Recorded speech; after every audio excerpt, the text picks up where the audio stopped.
দুধ ঘন করা ছাড়াই কিভাবে কম সময়ে একটি পারফেক্ট পুডিং তৈরি করা যায় তা আজকে আপনাদের দেখাবো। আসসালামু আলাইকুম, আমি ফারিয়া, আমার চ্যানেলে আপনাদের সবাইকে স্বাগতম। এখানে 200 ml লিকুইড দুধ ব্যবহার করেছি। দুধের সাথে ব্যবহার করেছি 100 ml এর মতো কনডেন্স মিল্ক। কনডেন্স মিল্ক ব্যবহারের কারণে দুধটা খুব বেশি জাল করতে হবে না, এমনিতেই ঘন হয়ে যাবে এবং চিনির পরিমাণও কম লাগবে। কিছুক্ষণ জাল করে নিব দুধটা ফুটে ওঠা পর্যন্ত। যেহেতু আমি দুধ ব্যবহার করেছি এখানে 200 ml লিকুইড দুধ এবং 100 ml কনডেন্স মিল্ক, তাই আমি এখানে 3টা ডিম ব্যবহার করব। আর একটি বাটিতে ডিম 3টি ভেঙে নিব।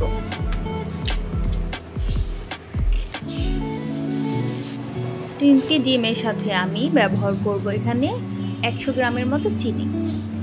পরে আমার মতো যাদের ডিমের গন্ধে সমস্যা আছে তারা 1 চা চামচ পরিমাণ ভ্যানিলা এসেন্স ব্যবহার করতে পারেন। ডিমের সাথে চিনি এবং ভ্যানিলা এসেন্সের মিশ্রণটি খুব ভালোভাবে মিক্স করে নিতে হবে। এরপরে আগে থেকে জাল করে রাখা দুধটি মিক্স করতে হবে, তবে অবশ্যই ঠান্ডা করে নিতে হবে। আমরা তৈরি করব ক্যারামেল। ক্যারামেলের জন্য একটি পাত্রে, যেহেতু আমি 3টি ডিম এবং 300 ml দুধ ব্যবহার করেছি, তাই এখানে আমি চিনি নিব 3 টেবিল স্পুন। 3 টেবিল স্পুন চিনির সাথে ব্যবহার করব আমরা 1.5 টেবিল চামচ পানি। মানে চিনি যতটুকু, পানি তার অর্ধেক। সময় চামচ দিয়ে কোনো নাড়াচাড়া করার প্রয়োজন নেই, ঢাকনা দিয়ে ঢেকে রাখতে হবে। তাহলে দেখা যাবে চিনির মধ্যে একটা বুদবুদ সৃষ্টি হচ্ছে। ঢাকনাটা উঠিয়ে প্যানটাকে একটু কিছুক্ষণ নাড়িয়ে দিয়ে আবার ঢেকে দিতে হবে।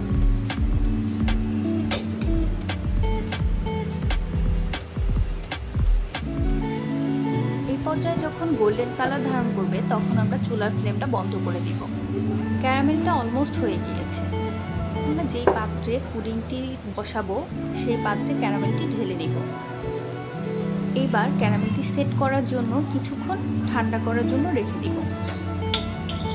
ক্যারামেলটি ভালো করে ঠান্ডা হয়ে সেট হয়ে যাওয়ার পরে আমরা যেই ডিম এবং দুধের মিশ্রণটি করে রেখেছিলাম সেই মিশ্রণটি এখন ক্যারামেলের উপরে ছেঁকে একটা ছাঁকনির সাহায্যে ছেঁকে ঢেলে নিব।